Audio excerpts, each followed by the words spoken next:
झारखंड राज्य में अगर कोई हिंदू मुस्लिम सिख ईसाई के जो सबसे बड़े ओहदे में बैठने वाले, चाहे हिंदुओं के पंडित हो, चाहे ईसाइयों के चर्च के फादर हो, चाहे कार्डिनल हो, सिस्टर फादर हो, चाहे आप देख लीजिए कि ईसाई समुदाय के लोग जिस तरीके से अपना आदिवासियत का बात करते हैं वो भी नहीं दिखाई दे रहे हैं।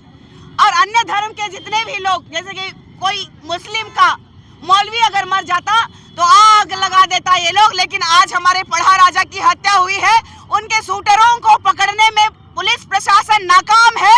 ये झारखंड सरकार आदिवासियों की हत्यारी सरकार है और पूरी सुनियोजित चाल के साथ आज जो है झारखंड बंद को विफल करने का और आदिवासी अस्मिता को चोट पहुंचाने का इन लोगों का सबसे बड़ा षड्यंत्र है। ये सरकार निकम्मी सरकार है, ये प्रशासन निकम्मी है। यहाँ की जो सरकार अगर नहीं चला पा रही है, आदिवासी जमीनें नहीं बचा पा रही है, हमारे लोगों का जान नहीं बचा पा रहा है, तो उसको अविलंब ये झारखंड का जो मुख्यमंत्री का गद्दी छोड़ देना चाहिए।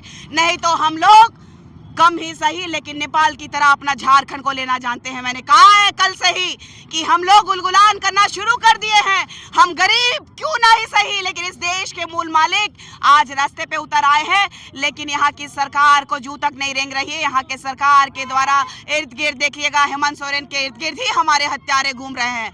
देख लीजिए कि जमीन माफिया है, भूमि माफिया है जिसको कहते हैं, आप देखिए कि बालू माफिया है, कोयला माफिया है। ये सरकार के इर्द गिर्द दो लोगों का नाम प्रखरता से आते रहता है। एक सूर्य नारायण हांसदा भाई का फेक एनकाउंटर में पंकज मिश्रा का नाम प्रखरता से आया, जो माननीय मुख्यमंत्री जी के विधायक प्रतिनिधि हैं। दूसरा आप देख लीजिए कि अभी जो जेरप्पा के जमीन में आ रहा है पिंटू का नाम, जो कि सबसे खास आते हैं हेमंत सोरेन जी के, और ये लोग सिर्फ और सिर्फ लिपापोती कर रहे हैं। सीओ जो भी करप्ट सीओज है यहाँ पे, उनके साथ मिल करके हमारे पहान बिल्कुल मुख्यमंत्री के सरकार के बारे बोल रही हूँ, सलाहकार के बारे पिंटू के बारे बोल रही हूँ, जो कि लगातार उनका भी नाम आया है कि वहाँ की जमीन में उनका नजर है, क्योंकि ऑन रोड है। आदिवासियों की जमीनों को हड़प नहीं पा रहे हैं ये लोग, तो असंवैधानिक तरीके से हमारी हत्याएं करा रहे हैं। अगर शूटर्स पकड़े जाते तो हम कहते कि आदिवासी हितैषी सरकार है, लेकिन आदिवासियों को लगातार झूठ का सामना करना पड़ रहा है, छल रहे हैं ये।